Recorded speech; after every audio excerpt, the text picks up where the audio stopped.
probably need to eat.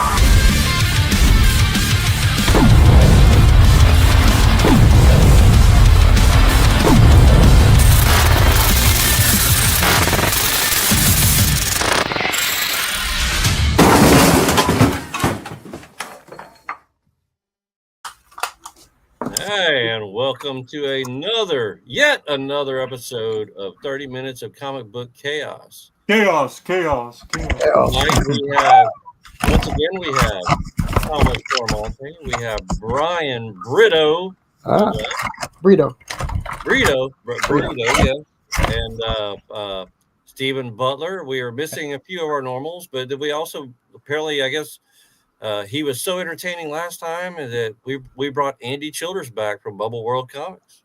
hey. Actually, he's the only one that answered the phone. Yeah, everybody else was like, I'm busy. It's too cold to come out. Don't you feel loved, Andy? I do feel loved. All right. Are you going to be Andy Dextrous again tonight? No, I'm gonna just take my time tonight because I'm not in a rush like I was last week. Yeah, you came in at we had 10 minutes left, I think. Yeah. And you still finished like one or two drawings. I did you did 2 or 3 of them, even though you came in. Yeah. He knew what a Pokemon was. So does everybody know what we're doing tonight? Yeah, tonight is going to be that time we drew Dr. Octopus. Now, let's just see. Here's going to be the fun part. Let's see who knows how many arms to put on him. I looked at 4, I think. Well, he's got 2 arms and 2 legs, so it's you got to count the legs. I know, so that's kind of complicated.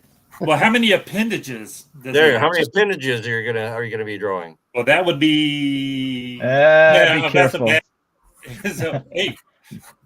Well, I'm cheating. I'm putting them behind a desk. Oh. Okay. Well, I don't know. Just trying something different. Well, Andy's drawing upside down again already. Yeah, I know. I don't know how to change that for mine. I know how to do it in OBS, but not in. If you go into your camera settings, let's see. No, that would just flip it from sideways to sideways, not up and down like that. Oh, it won't? Yeah, I tried that. OBS lets me do it, but I don't know how to do it in. I'll have to play around. There is a way to do it. I'm trying to remember what it is. Let's see. So who is Dr. Octopus? You mean Dr. Otto Octavius? Yeah. Yes. Yeah. He was actually a professor of Peter Parker's for a while and then decided to go crazy and turn himself all these things got sucked to him. Yeah. So how did these arms get actually stuck onto him? That's what I want to know.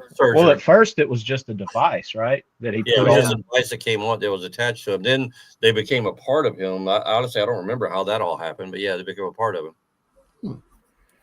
Yeah, I can't remember versus the movie versus the comic book. Well, I know the movie is like a surge. Oh Lordy, I got to turn my phone down. He was one of the earliest villains, I think, that Spider-Man fought. I think what was the Chameleon, the first one, then maybe the Vulture. Chameleon, Vulture, and he was not far behind. Yeah, I knew he was really early on. So he's been around a while. And that's some mileage. Green Goblin. Yeah, I don't know. He might predate him. I can't remember. Let's see. His was issue 14. Let's see. What was let me look it up and see. If there was only a way that we could find this information. Yeah, right. We will consult the oracle. I'll oracle you. Yeah, because actually, no, he showed up at number 3. So yeah, Chameleon was first, then Doc Ock, and then probably later on, probably the 14 was Green Goblin, and then then all the other ones came into play. Wow. I didn't realize it was that early. He was around. I know Electro was around during that time as well too. He was an earlier one. I like. Here's the thing. All of the this is just a comics history kind of a thing, but it seems like Jack Kirby's getting a lot of credit these days for all of his and rightly earned. But Steve Ditko created all of these characters. Oh yeah, Ditko was the mind at least behind visually, and all of these characters are. I mean, they might not be as well known as Spider-Man, but they're pretty high up there in like people outside of the comics business. It's kind of like household names. Yeah, I mean, pretty much everybody knows who these guys Batman became the Vulture. Yeah. Batman, right. What? Batman became the Vulture? Yeah, Batman became the Vulture. a different Batman, I'm sure. He was Mr. Mom, then he was Batman, then he became the Vulture. Okay. Oh, Yeah, that is true. Yeah. That was. I see where you're going. That's a trick Yeah, like that see, we went all the way around on that one. Scott's crossing the streams. There. I thought you were giving us some Beetlejuice reference there. Yeah, just don't say his name 3 times in a row. Ghost. That's with the what most, happened babe. to me. Somebody said my name 3 times in a row. Came back on the show. See, we shouldn't have said. Actually, I've said your 3 times names 3 times in a row, but it was followed by some other words. Oh, So, Waka waka waka. Yeah, we'll go with that. rocks. I think I'm that one giving looks Andy crap, but yeah, I got it. As all of y'all know, which if anybody's tuning in too, we're lucky enough to have a really good creative artistic community, within our general area, and that all support each other and keep each other sane for the most part. I don't know about that. Oh yeah, I don't know about that. I gave up sanity years ago. Yeah, I guess that was kind of pushing it. Yeah, I don't know if that's a qualifier for what we do for a living. But yeah, I mean it's we're lucky enough to where you've got a bunch of people around here that you can bounce ideas off of, talk with, commiserate with, that type of thing. So a lot of people around here understand. That's why I keep telling people all the time. As a retailer, I'm on a very lucky side to the fact where I see all parts of the business. I've known people who are publishers. I know people who are creators. I know people who are retailers. And I know people who are customers. And, I'm lucky enough to see every bit of it all the way around. So I can see where one side helps fit another one. And what shop is this we're talking about? 3-alarm comic. Oh, wait. You talking about this one? Do you see my sticker on my briefcase? Oh, let's maybe pull you up there. Yeah. Yeah, that one's it right there. Yeah. Not only that, there's a bunch of decent fellows around. Not like And honestly, that's the good That's the thing. We all get along with each other. Yeah, everybody's Imagine that. Well, it's like I think everybody has helped each other in some way, shape, or form, and it's all kind of one hand helping the other. Especially Tommy and Barry went off to form Kablam, and they're actually even in the publishing business or printing business of doing the stuff, and we all help each other out in our own little ways as we can. Oddly enough, after I met Tommy and Barry, come to find out Barry is from my hometown. Yeah, I don't know you if sure was. I'd known. Too late now. Cat's out of the bag. Yeah. All right, I'm almost ready to start inking. I am inking. Of course you are. Oh, Yeah, All right, that's what I'm if, drawing. if Andy's gonna be All right, everybody. This is might have to be you 15 guys minutes out there for comic watching. book count. This is what I'm doing. Oh, I've got to put the patented Thomas Fogg in there. Thomas Fogg's got to be in the background there. Thomas Fogg. Got to put Thomas Fogg. Rocks. Thomas Fogg. Silhouettes for buildings. It would sound better if it was the Florimonte Fog. The Florimonte Fog. Yeah, that's there a you good go. one. Yeah. It could be the Fogamonte. Even when we're drawing Marvel characters, they're always in Gotham City with all the fog, or London, I guess. All right, buildings back here, silhouettes of buildings, and then we need a big moon right here. Oddly enough, Stephen, in the past week, I bought 3 different Spider-Man collections, so I have a bunch of your Web of Spider-Mans in again now. Oh, really? Wow. Yeah. So next time you're in, there'll be plenty of stuff to sign. That's a good plug, man. Because people are. It still seems like people are looking for those and having a hard time finding them. So now they know where to come. Not only is Andy inking, he's already got word balloons. Yeah, he started off with word balloons. Oh, golly. All right, whatever. Very storyteller. Yeah. Speaking of which, also Tommy too, send me that list again. Because like I said, I had bought 2 more Spider-Man collections, so okay, might be some more that you need in there. There's always more. My Dr. Octopus has stolen a child's ice cream. Oh. That's his word balloon. I stole ice cream from a child. Ice cream for ice cream. I scream, you scream, cops get involved, it's awkward. Okay. Andy, you just said that too easily, like you have too much knowledge in that. Yeah. Yeah, no, let's just say the people at the grocery store really were entertained while I worked there. I have no not doubt there anymore. Somebody else we need to get on here one day too is Brian. Well, Brian King. Yeah. Oh yeah, that is excellent for sure. We need to. I'll get in touch with him. Yeah, if he has time with his new business and well, everything. That's the thing. Actually, Brian can do it from his new shop. Yeah. Well, Mondays and Tuesdays he's off, so it would be perfect for him. He could do it from his shop, I didn't know that. Literally called Nerd Friendly, and not even 2 miles up the road from the shop here. Nice. What kind of shop is it? It is a gaming, geeky kind of shop where they could go in, they can play board games, card games. You want to play Monopoly. They got video games set up. They've been doing tournaments. He's been doing pretty well with it. It's something he's always wanted to do. And once he finally gets fully retired, then, I think he'll do really well. Yeah, it's doing well, and he's not even advertising it yet. No. Word of mouth. How far is it that he has from being retired, Scott? I think he's at the end of this year. I think is when he's Wow. I had a feeling it was close, but I didn't know. Wow, that's awesome. Yeah, he's a teacher.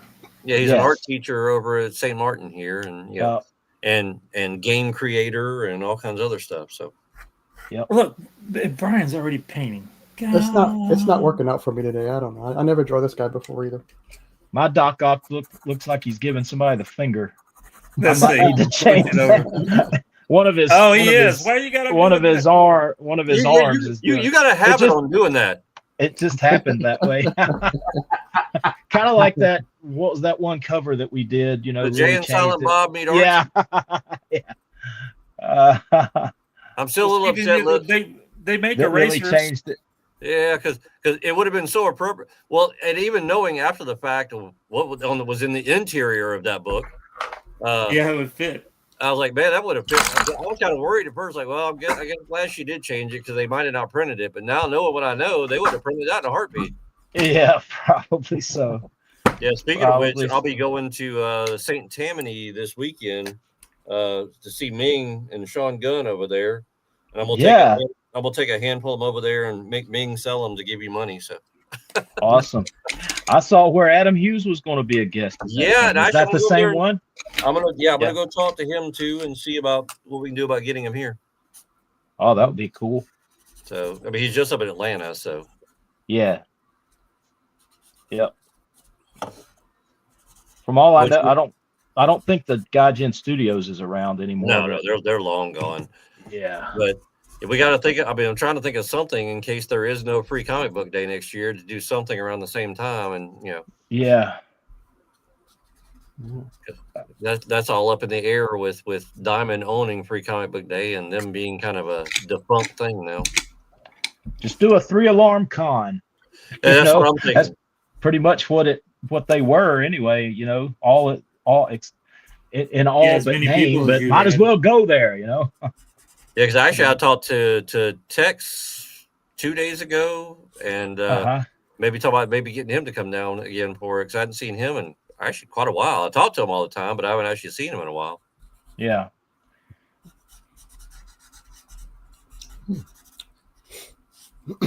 I know Brian would enjoy that. Oh yeah. Well, I met him before, but we didn't talk, so I don't, because he was very busy. Mark's always talking. It doesn't matter if he's busy or not. Mark's always talking. I think I'm a little bit less shy than I used to be too.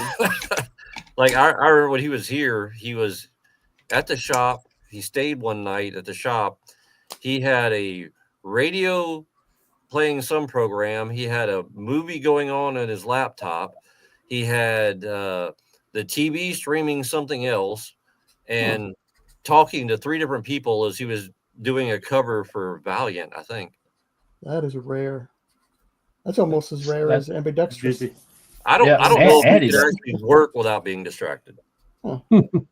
Right. It would almost, it's like it's opposite for him. He has to have all of the distractions. Simon Bisley's the guy you need to get down for Brian.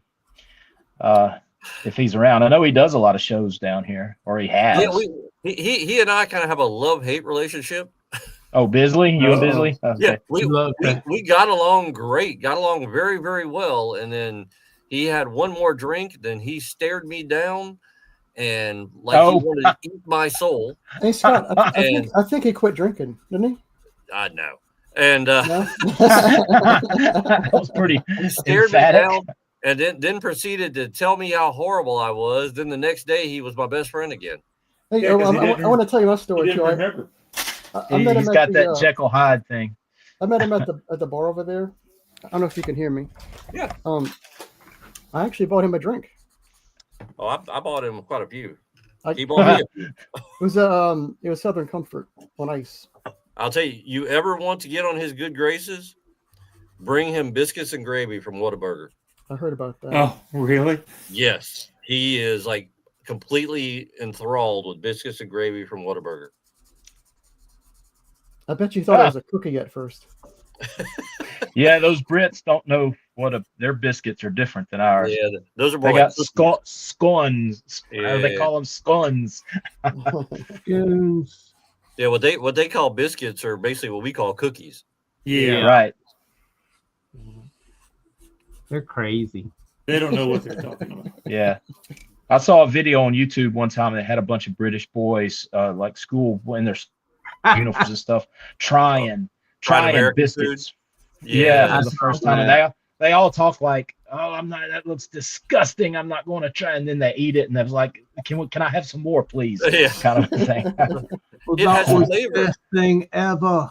Yeah. Well, I mean, I don't know if y'all have ever eaten a lot of British food, but there's not a lot of flavor to the majority of it.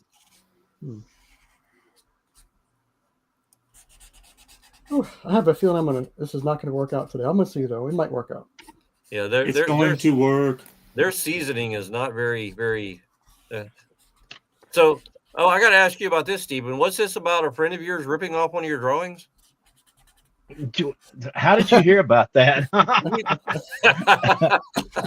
That must have made the rounds online. I didn't know anything about it until he contacted me this morning and said that he was getting all kind of flack or whatever. And I said, I thought I gave you like permission to do that. And he said you did, but I just wanted you. And I'm like, and he wanted me to do it. Obviously, it was bothering him because he said, I'll do anything for you. I'm like, dude, you better just let it go. Just let it go. Well, I mean, I can see the the reason, I guess, for the fans that didn't know, when somebody tries to take something that belongs to somebody else and profit off of it, that's just the wrong thing to do. Isn't that right, Thomas? I don't know what you're saying. But yeah, I told those guys, I said, thank you for looking out for me, because that's like very, what's the word, flattering, I guess. But I said, but you don't have to bark up this tree, because there's not a raccoon up it or anything. but it is sorry when somebody tries to take somebody else's stuff and make money off of it. Yeah. Well, me and Brian was looking at art for a con years ago, and we called Jeffrey Gwynn. That would be Brian King. I'm the new guy. Yeah, Brian King. And too many Brians, too many Mikes. Seriously. We called Jeffrey Gwynn to ask him, said it looks like it turned out it was, but he was commissioned to do it for that con. Yeah. And he said, how'd y'all know it was me? Oh, dude, that's the weird thing. There's certain people that have their own little, like, quite honestly, same thing. I can tell everybody here, when I see the artwork, and I guess just because I've known you so well and seen you working on stuff for so long. But even then, there's other people. It's like Steve Ditko is a perfect example. We were talking about earlier. Mike Grell, Kurt Swan, Jim Aparo. There's just the own style that is doesn't matter who their inker is. You'll always know who the penciler is on it. Right. Yeah.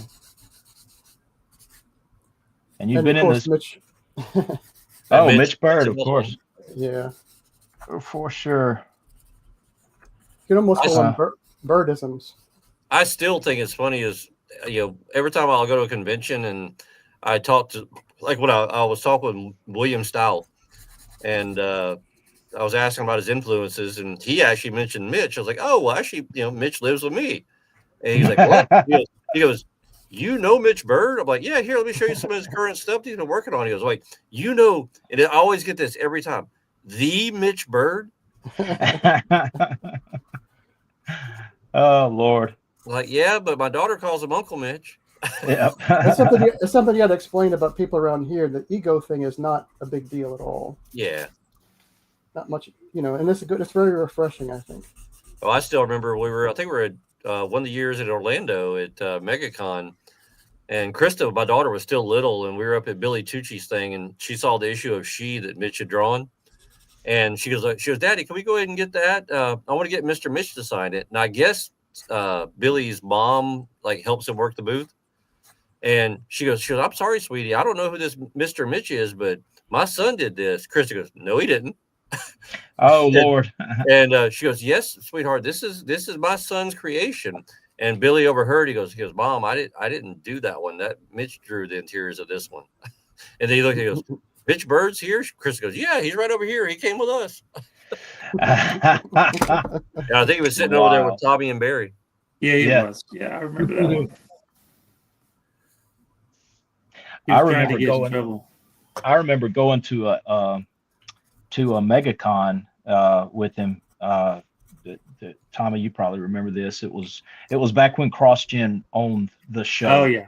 And I remember sitting with him, and I'm talking about all of those CrossGen guys came over and just attached themselves to Mitch, That and the Gaijin guys too, remember? They were kind of wanting to get, I don't know, sage advice or something from him. And Mitch was like, well, dang, if y'all like my stuff so much, why don't you get the guy you work for to give me a job or something? Actually, no. Jimmy Palmiotti, I talked with him, and he flat out told me, I think he was doing Jonah Hex at the time. He's like, look, he goes, if you could get Mitch drawing 8-page Jonah Hex story, he goes, I don't care what it is. Let him draw what he wants, and I will write a story around it. And I told Mitch about it. He's like, yeah, okay. Right. Same thing. I think we're in Chicago. I was talking with James O'Barr, and James O'Barr said, dude, I would love to have Mitch do a Crow story for me. He goes, he can draw whatever he wants, and I will write a story around it. And I talked to Mitch about it, gave him his contact information, and Mitch goes, I asked him probably about 3 weeks later, I was like, hey, did you ever call him? No. Wow. And it wasn't like the fact he didn't want to do it. It's just he just does his own thing. He's Yep. Mr. Mitch. Yeah. I have my own story like that too, but I'm not going to talk about it. Hey, that's the thing.